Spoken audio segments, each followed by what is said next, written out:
Bonjour à tous et bienvenue sur Loclass TV, la chaîne où on review l'intégralité des épisodes de Pokémon. Parce que t'as Loclass ou t'as pas Loclass. 178e épisode, l'école. Les héros retombent sur Aya, la sœur de Koga qu'ils avaient rencontrée quand Sacha avait affronté Koga. Celle-ci est dans une école de Jiu-Jitsu Pokémon, désolé si je le prononce mal. Alors que les héros vont vouloir s'entraîner une journée dans cette école, la Team Rocket va arriver, voler tous les Pokémon des élèves. Les héros s'en rendront compte et avec l'aide d'Aya, ils battront la Team Rocket.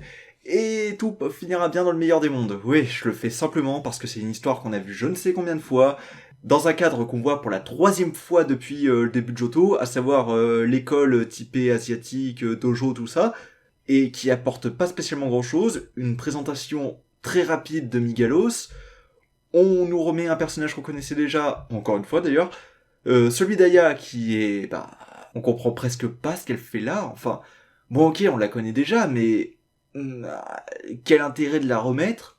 Il y en avait pas spécialement. On va juste partir du principe que ok, mais on avait déjà des personnages originaux dans les épisodes dans des dojos qui étaient là avant. Donc attendre tout ce temps pour la ramener.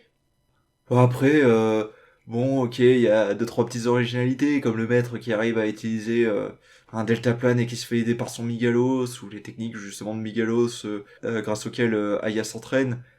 Et c'est... La finalité est pas géniale. Enfin, Aya comprend comment battre la Team Rocket par une façon de combattre qui, concrètement, n'apporte rien, peu importe ce que disent les personnages. Genre, son Mimitos s'arrête de combattre, se repose, et comme la Team Rocket n'anticipe pas qu'il a encore possibilité de se battre, il utilise une attaque au moment où il ne s'y attend pas.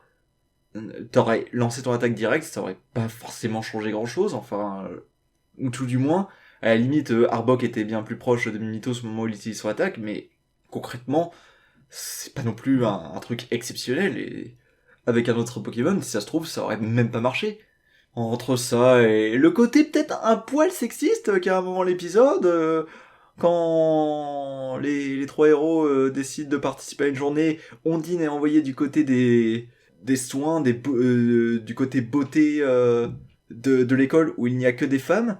Bon, ok, il y a une scène un peu drôle avec un Mimigal, mais ça a peut-être un petit côté sexiste malgré tout. Et voilà, épisode, ben, j'en attendais rien et j'ai rien eu. J'ai même pas été plus déçu parce que j'ai eu exactement ce que je croyais, donc voilà.